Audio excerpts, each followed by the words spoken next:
Vaheguru Ji Ka Khalsa, Vaheguru Ji Ki Fateh. Welcome to the Kaur Show. I'm Ranjit Kaur from the UK, and here with me is my co-host Gorinda Kaur. Vaheguru Ji Ka Khalsa, Vaheguru Ji Ki Fateh, Benji. Vaheguru Ji Ka Khalsa, Vaheguru Ji Ki Fateh. How are you, Benji?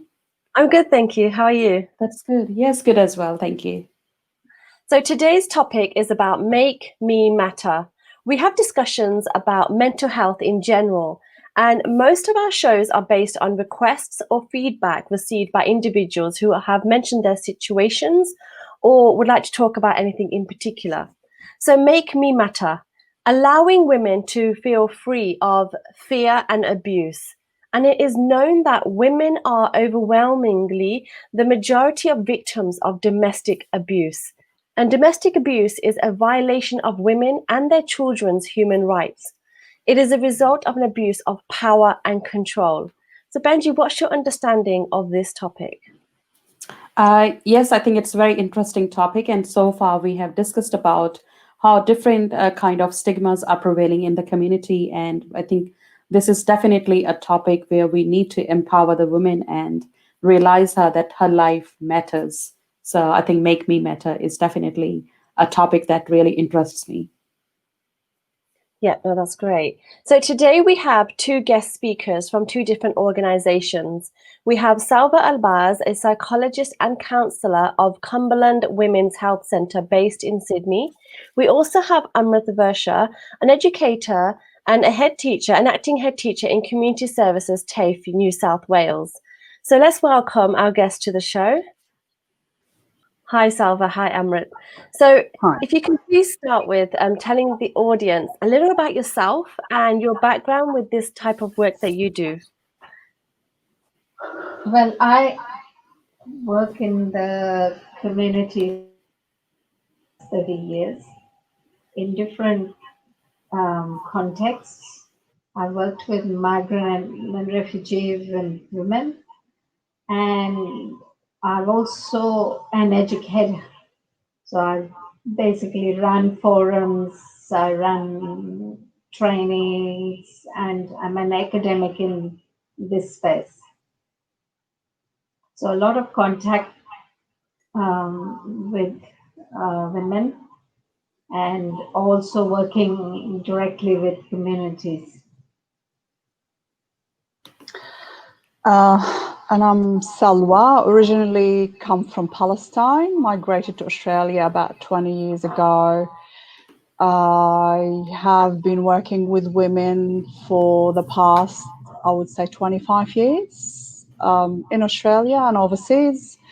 I've been managing the Cumberland Women's Health Centre, which is a part of Women's Health New South Wales, where there is 21 women's health centres in the whole New South Wales. The Cumberland Women's Health Centre is a domestic violence specific service, and I've been managing that service for 12 years. This is just a little bit about my background. So, yeah. No, that's great. Thank you so much.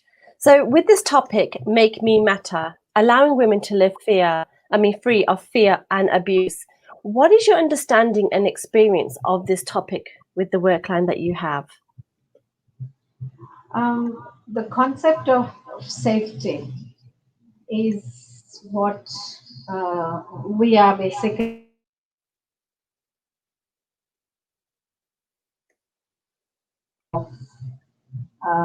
safety.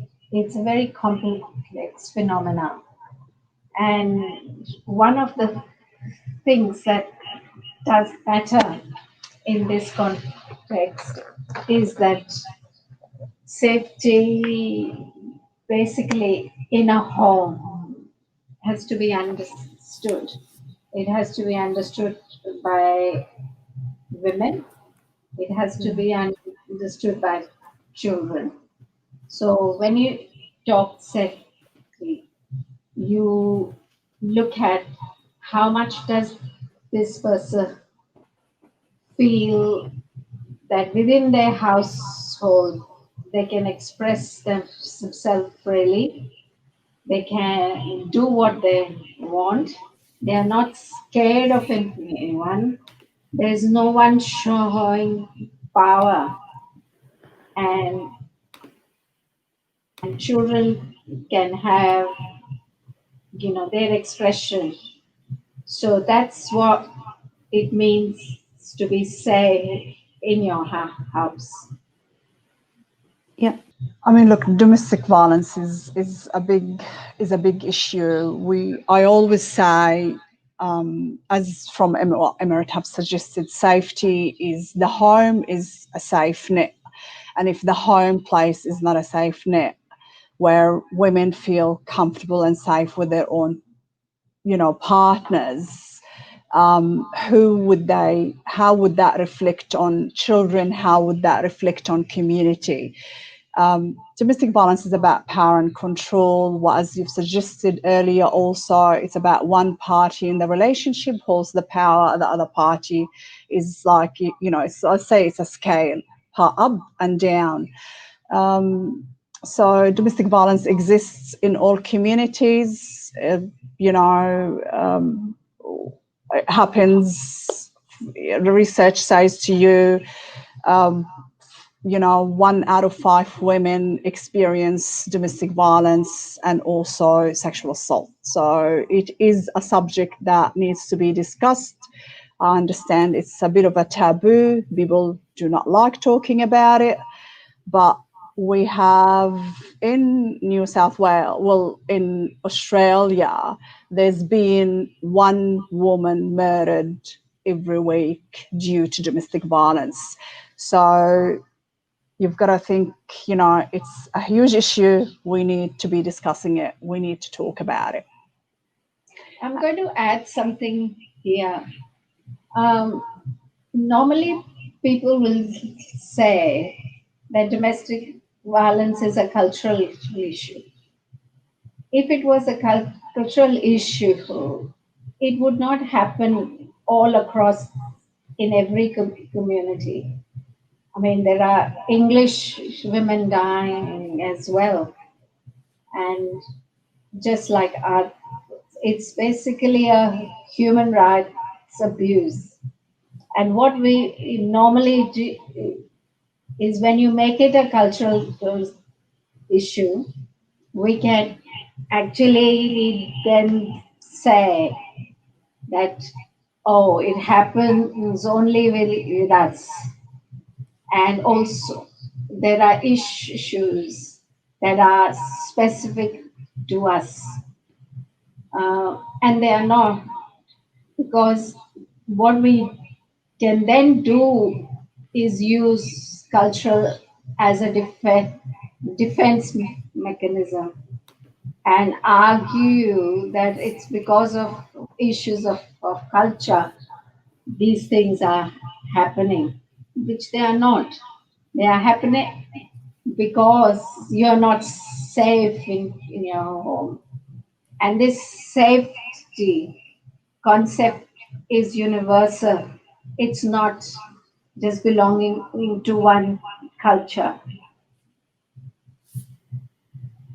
Yeah, that's absolutely right. I think culture definitely has to play a hand. Yeah. So you know how Amit just mentioned that 1 woman each week is killed.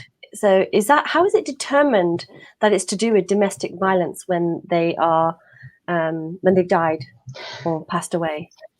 It's a homicide. It's a homicide murder. It's a homicide murder. So it has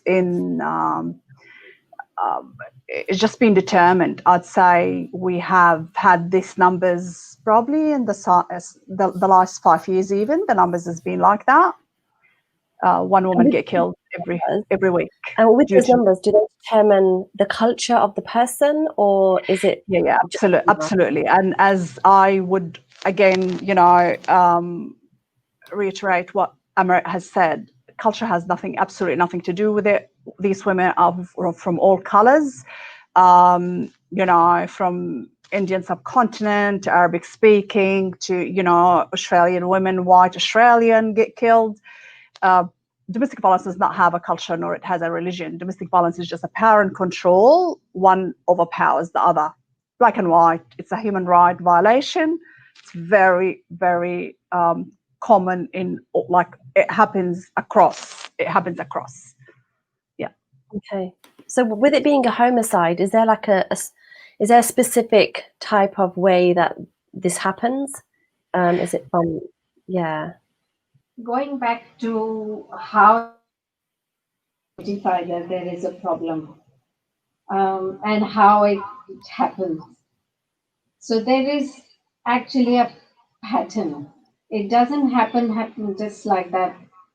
So normally, what we call a honeymoon stage.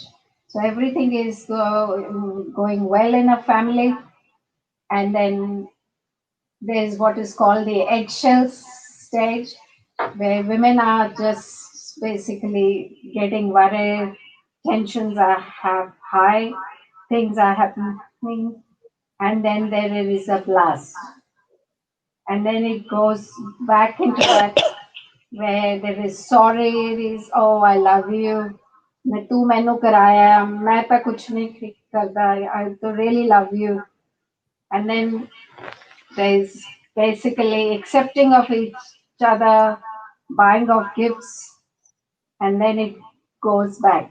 It's a cycle. It's not a one off thing. There's a pattern. And it's important to first identify.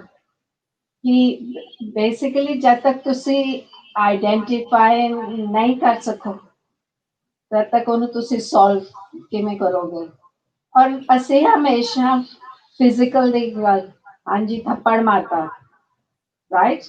But that's not the only form of violence. There is also a lot of other stuff. The biggest one is financial abuse.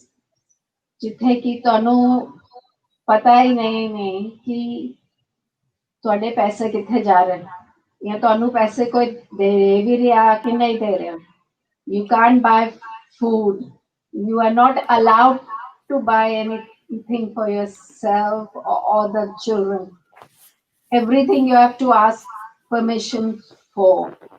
Then there is psychological abuse, where people are continuously putting you down and calling you names. You know, tu aime, tu aime. Then we know cases where people don't talk to each other, just completely ignoring you. You know, so that's psychological. Then it's a pattern of isolating. You can't talk to this one, you can't have any friends over. So all that basically continues on. And that is how you can actually see that there is unhealthy relationships and there's violence. One of conflict is not violent. We are taught to not sort of basically indulge in conflict, but conflict is actually healthy. You know, there is, um, you know, if you let the children argue with you, resolve that conflict, teach them, um, then it'll help them basically to learn how to resolve conflict. But violence is something different. It's a criminal act. It's a crime. So those are two different things. It's important to understand that. Sure. Thanks, Amritji, and thanks, Salwa, as well. I might just ask, so we know that the women or the families do go through, I know 90%, if we say it's a woman who is actually a victim, there are men as well. And of course, there is definitely a fear. So how do you think they get the courage to speak up? Because it does take them a lot of time to actually think about that. Okay, should I come out?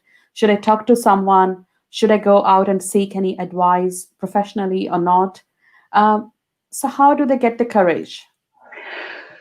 Look, understandably, women you find them reluctant. They are always reluctant because family is important. Family is important, and they're not about to out that person. because there is a lot of reasons for why women do not go forward. Women might not come forward, because of, financial situation. When he is the one who goes out, earns the money, she's the one, the home, maker, she's the mum at home raising the children. A lot of other reasons. There is sometimes cultural reasons behind that. To come to your questions is, what would make somebody come and talk about, what's happening in the home is children most of the time. What we find it in my experience working at the center, it's when it hits the children. When he tries to hit the children or try to abuse the children, you'll find women come out and talk about it. The research also says, and not only just the research, we also see that a lot in the center. The first time that a woman get abused is when she gets pregnant. It's when he kind of find out there is this other person who's coming to this life to share her with him, and he is not able to share her with this any other. So this is another way, a lot of women, when they go to the antenatal clinic, for example, if you've got really good midwives, they talk to them about what is going on, what's happening for you, and they refer them out to services like our services. It is really hard. This is not just about culture. Culturally, it's very hard for women to come out and talk about it. Empowering them, we always say in the center, the first thing that I would say as a counselor when I talk to women, it's not about break up the marriage. It's not about breaking up the relationship. If you in your heart believe that there is still anything that you can salvage, let's please salvage it together. There is a big difference between relationship problems and domestic violence. There's a huge difference. We are raised to believe that people could change, people could compromise, but in a relationship you can, in a conflict you can. However, when that person is not able to compromise anything, it doesn't matter how much or how long do you wait, it's not going to happen. It's not going to happen. So, yeah, back again to how do we empower women? They need to speak up. They need to speak about themselves. They need to make themselves matter, because they do matter and they're quite important. They are important, and you need to make them believe. We need to work with our children right from day one. No gender. We're raising our boys and our girls exactly the same. We as mothers, and we call ourselves modern mothers, we have to raise our children to believe that they are the same. I see women coming into the service sometimes who are raised in beautiful homes, raised equally with their brothers.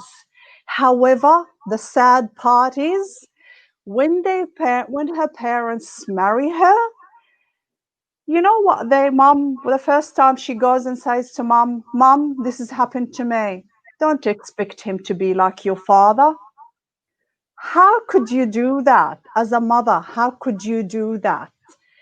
It's no difference between her unit that she was raised in. It's exactly the same when she goes, it's not. It's really not. So empowering comes from a very young age. How do we raise our children? See, that when that happens and she gets married and she walks into a different environment, and if that relationship is not an equal relationship, she'll speak up. She will report.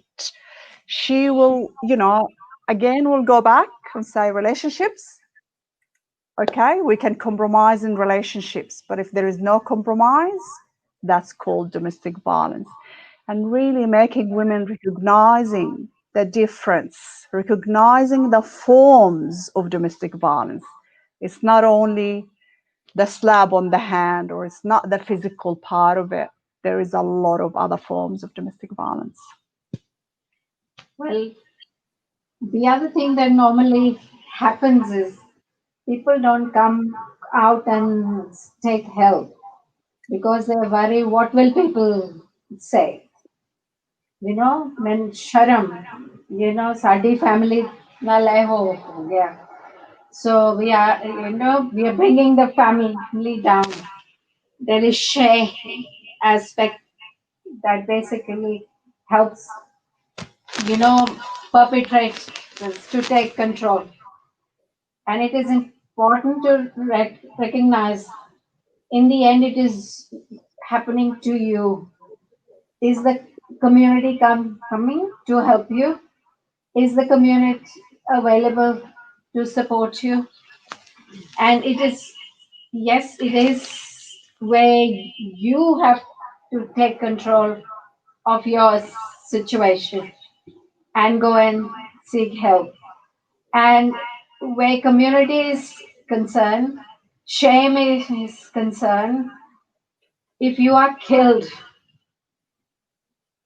you have to think of that, because domestic while once away, women are dying. So it's not to be taken lightly. And it is not about not going out and seeking help. Um, and I want to talk a bit about empowerment. Empowerment only comes to you once you are ready. If you believe that I need to do some, context of empowerment is important. So if you look at, say, for example, you go and open up a credit account in the bank, and you give your key card to someone else. You don't learn how to operate your card, and as a result of that, you will never be able to learn. So it's your card. You should go and spend money and take money out yourself. If you don't know, बहुत ज़्यादा आंदे ने जड़े लोग आंदे ने overseas तो जिन्हां नू कार्ड नहीं आंदी, सिखो, go and learn. It's also important to get information. Information is power, and the more information you will get, the more power you have to make decisions for yourself. You can go to the internet. There is so much available. It's just a simple thing. But if women don't have access, that is what happens in domestic violence. So you can go to a library, log in without others knowing, and try and get information for yourself. Thank you. Thank you for that. So I wanted to ask, so with your type of services that you offer, when women are coming out to you and asking for help or reaching out to you, what type of services do you offer to women who are seeking that type of help? Like, what is the process? Well, look, Cumberland Women's Health Centre, as I said before, it's a part of Women's Health in New South Wales. There is every area, geographical area gets covered by. So Cumberland area it's the Parramatta Cumberland area. It's massive. It's quite a big area that we cover. We've got counselling, we've got general counselling, specific domestic violence counselling, we've got case management. We have a big, massive group work, that we offer at the service, which is, empowering the self-esteem. We've got educational program to get women back into the workforce, for example. But our women vary. So our referral would come from different places. The referral could come straight from the police, you know. The referral can sometimes come from community services, you know. Sometimes if the children, as you know, get reported to children's services. So women then would have to be working with services like our service to get themselves back into a place where they can get their children back, for example. We get them from, you know, the hospital. We get a lot of referrals from the antenatal clinic. We've got a very, very good relationship with Westmead Hospital, Auburn Hospital, and they are our local manufacturers of, you know, hospitals. So we get a lot of referrals from them, from the social workers at these hospitals. We get referrals from them. So procedure is, we get the referral, we do an intake and assessment with the client to see what the needs are. Sometimes the needs are case management, you know, when there is a bit more reporting to the police needs to happen. Sometimes there is a little bit more needs to be done. There's housing, Centrelink, a lot of it. I'll give you a small example, and that's to just follow from what Amrit was talking about. And I'm not outing anybody here. It's just information, general information from the service. We had a client who has come into the service, you know, probably about 6 months ago. Her husband's actually, so there's been an apprehended violence order. He breached the AVO maybe 5-6 times. He's gone to jail. She didn't know how to pay the rent. She did not know where their bank. She did not know how to pay electricity, how to pay, you know, phone bill. She did not speak a word of English. She's been in the country for 12 years, have got 4 children. So these are the type of clients that we get at the service. Okay. You know, counseling in general, sometimes, you know, clients do not require any case management, and they lift or not lift. They do not have to be lift the relationship. As I said again, we work with them until they get to a place where, okay, I'm ready now to leave, or I do not want to leave ever. Some clients never leave. Some clients never leave. Some clients do leave. But we are there to walk the walk. We're only a small tool. We're just a tool to support them through what they're going through, to get them to the next step. When they're ready to get to that next step, and everybody's different, but our doors are always open. You can knock on the door and you will get a specialist who will work with you, a specialist who understands what domestic violence is and understand how trauma works and what could they, you know, what can women do to get out of that situation. So can I add to what Salwa said, that it happens to all women. So one client that I'm working with at the moment is a doctor, and even she doesn't know how to access services. And where shame is concerned, she's feeling the same shame as anyone else. So, and she is from our community. So it's common across all professions, all types of people, and all culture. So they should not be ashamed in seeking help. No, thank you so much for that. Do you feel like women are in denial of abuse whilst they are in the situation? So when do they get, I know you mentioned earlier about when they have children is when that might be their breaking point. But when do they recognize abuse, the signs of abuse, like to come out with the denial stage? I don't really like the word denial, so I don't know Okay. about denial. I don't think women are in denial. Women want to be loved. You enter into a relationship hoping for the best. You don't enter into a relationship thinking that other person is abusive. You don't know. You don't know. You're going in with a clean heart, and you're entering a relationship. What happens then? What happens is women maternal instinct. It's just they want to try. They want to try, and whatever works. So they will try. I don't think they are in denial. I think they'd like to compromise. They would like to compromise, okay? Because we're not the same. Everybody, like, if you think you and your partner are the same, it's not. Nobody is the same. Everybody is different.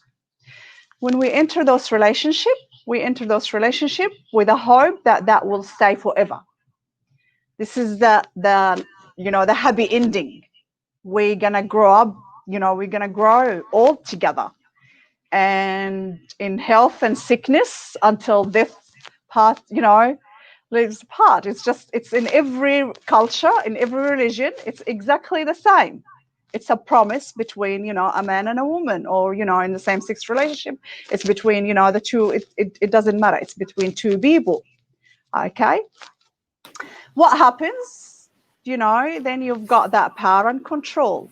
When they start recognizing what's going on, but what happens is, okay, well, let's compromise, and we'll see that where will that take us. And some people are stronger than others. Some people recognize it quicker than others. Everybody's different. And also you've got to have understanding of how were they raised. For example, what homes have they themselves come from? This is another. So there is a lot of layers. There's a lot of layers. So to unfold these layers bit by bit, to see why women do not, are they in denial, or the situation is, not, if they don't have a supportive family, for example. If you do not have a supportive family, what do you do? If you do not have a supportive community, what would you do? If you get to the doctor or the nurse or the engineer that we have on our books, or the police officer that we have on our books, and it's that shame that you hold. Shouldn't happen to me. It should not happen to me because, I know better, or I should have known better. It's just, it's a complex issue. It's a very complex issue. Yeah. If you've seen it happen to your mother, if you've seen it happen to your sister, and they are still in those relationships, so you start thinking that this is normal. If it's happening to them and they are not doing anything, if I do it, what am I doing? So they normalize that, and they will not sort of basically admit that something is happening to them. Mm. And that is one of the things, that's a role of a family and a community to call it out. Like Allah, this is wrong. It shouldn't happen to anyone. And people should come out and speak against it. Yeah. I think that's right. Yeah, women. There is a lot of thing, like in ideal situation, we want the women to come out, but we have seen they do take a lot of time. I think a lot of considerations before they actually decide. Okay, now is the time to speak up. I've seen a number of women who actually speak up. They come out. They may probably stay in the shelter sometime, and they again decide to go back. I think in the last show we were discussing that, okay, women might take seven times they might take back their decision back before even deciding, okay, they That's want to right. go out now. So it does happen, and we know there are many factors behind that why women do not speak up. It could be their kids, it could be something their family behind, their own culture. There are a lot of stuff like, and they want to give a chance to their partner and have that good relationship. They always think, okay, there might be hope, he might change. So there is always that kind of factors coming up. I might just get some questions that we have got here. So we've got from Sarabjit Kaur, and she's asking how to deal with emotional stress and pressure. I think we did actually talk about that. Sounds like a separate topic altogether. Like it's about mental stress. Definitely, um, there is a lot, and we did discuss in our last few episodes about mental health issues relating to this one. But if one of you want to comment anything on that, we're happy to do that. And there's another question from Binda Tillon. It's can women on student visa, they also get the services? Yeah, look, at the center we have there is no color, there is no discrimination against anything. As long as you're 18, over 18, you can get all the services that we have at the center. It doesn't matter what visas you're on, or you're Australian citizen or anything like that. It doesn't really matter. So you get counseling, you get case management, and you get everything. You also are able to access the groups and everything else. On the other question, also the center, look, to de-stress, there is yoga. We've got an online yoga that you can subscribe to it through the website. It's every Tuesday morning. We also have got plenty of groups regards to stress management. You also can individually come and access the counselor to talk to her about how to de-stress, and we'll be able to give you tips on how to do it. Amritji, you want to add anything on that? We've got a similar question from Kamal as well, and she's asking about emotional well-being. Isolation in especially overseas students because of the lack of access. Basically, services use nahi kar sakte. But domestic violence services or use ਕਰ ਸਕਦੇ ਹਾਂ visa ਨਹੀਂ ਮਿਲ ਸਕਦਾ ਉਹਨਾਂ ਨੂੰ ਜਿਵੇਂ protection visa ਕਈ ਲੋਕ ਕਹਿੰਦੇ ਨੇ ਡੋਮੈਸਟਿਕ ਵਾਇਲੈਂਸ ਦੇ ਬੇਸ ਤੇ ਉਹਨਾਂ ਨੂੰ ਵੀ ਮਿਲ ਜੇ ਨਹੀਂ that is only for permanent residents who are going, if there is, say for example, power is used quite a lot with visa. And especially the perpetrators will say कि हाँ जी तुसी temporary visa ते हो मेरा visa permanent है मैं तनु deport करा दूंगा. So based on that they are conducting violence. So there are provisions in the Migration Act to basically help those women. But in terms of student visa, there are access to services like counseling. But in terms of immigration, no, they do not qualify. But there's a lot of social isolation that a lot of women face. And for that, I think the community kuch karna chahiye. They should actually look at how they can support these women. Yeah, do agree. And Kamal has asked similar question, and what I might suggest from my personal experiences as well, that I think it's very important for women to have their own support network. So, for your friends, your neighbor, probably do share with someone. Sometimes just when you share with someone, that's a big thing, like you're venting off. It does release a lot of, stress as well. So we should have that kind of support network who knows about what's going in your life. And of course, there are so many activities happening to keep yourself busy and engaged and, doing something positive. And yoga is definitely one of those. So yes, definitely I agree. And with this, yeah, I agree. And it's very, very important that you tell one other person in your life what is happening. Please do, to all women. And this is really a big request to all women who are listening today. They have to tell one other person what's going on. Even if they don't want to make them tell anybody else, but they just need that safety net of telling one other person that this is happening in their life. Yeah. Please do. Yeah, that makes sense. We have some, we've been actually facing since the start of this show some eco problem, and looks like it's not gone, but it's still there. So that's a bit of an issue in the program today. But we still got some, good feedback and questions from audience, which is really good. I think we definitely need to bring this topic again. So probably just with today, I might actually ask you, how can people reach your services? What's the best like a website, or how do they get referral? Like, do they just fill up a form on your website? How can they reach you? If you can tell us about that. Yeah, so it's www.cwhc.org.au. You get online or Google Cumberland Women's Health Centre, it'll come up. There is a referral form. It's quite simple, it's tick boxes. You basically get a call with about 24 hours, do a full intake and assessment with the client to see which best could be serviced. And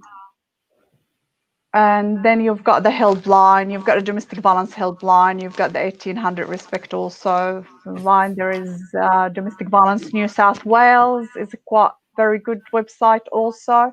They've got 24 hours, counsellors there all the time. Yeah. Sure, thanks. And I just share that information on the screen as well. So this is our national helpline number, which is for national sex assault, domestic family violence, and any kind of counseling service relating to that. So if you need help, please do contact at this number as well. And for UK as well, we got a screenshot here, a national helpline number, and this is a 24 hours helpline. So please do contact them if in case you need the help. So Amrit and Salwa, thank you so much. It was really informative today, and we definitely need to, get the word to the people so that they know that there are these kind of services available, and they have every right to speak up, and they are not alone in this country. Their lives do matter, and you guys are doing a wonderful job. Before we just finish our discussion today, any last comments or you would like to share with the audience? Well, from me, all I would like to say is you have a lot power within yourself. Try and work on that power. And everyone has that power. And apne aap te tusi vishwas rakho and go out and meet friends, make friends, tell them what is happening to you. Don't be afraid and seek help if you need to. Yeah, thank you. And from me, your life is important. And if you can survive domestic violence relationship, you are actually very, very powerful, and you are very, very strong to survive that. And you can survive without it. It's a lot easier to survive without it than to survive with it. You are all equally important. Yeah. We are all equally important. Thank you for having us, and thank you for giving us this opportunity. No, thanks a lot. That, as I said, that was really informative, and all women should stand for themselves and, of course, make their lives matter. So thank you very much once again, Salwa and Amrit. Thanks. Thank you. Thank you. Thank you. All right. So that was very informative. I'm sorry we had some eco issues today in our show. Penji, you want to say anything before we leave today? Yeah, lots of echo issues. I could hear so much, but it's just technicalities. It's fine. Otherwise, from this session, it's a great message that they had, which is life is important. To Mm-hmm. be strong and to reach out, and if possible, even if you think, oh, why should I tell my neighbor or family members or friends any of my issues? Sometimes just someone else listening to your issue is half the issue done, is sorted. Yeah. You don't Yeah. realize, but mentally it's helped you out because it's come off your load. And Mm. it's a great way if you do have a network and you're trying to form one as well. So but we would like to thank you all who were connected in today. We hope to see you next week. And if you have any comments or a specific topic that you would like covered, then please send us an email to hello@thecourshow.com. And if you would like to see our previous shows, it's also on our website, thecourshow.com. So we have our previous shows on there as well. So thank you very much. We'll see you next week with a new topic and our new guests next week. Thank you. Have a good night, everyone, and a good day in the UK. Thanks. Bye-bye.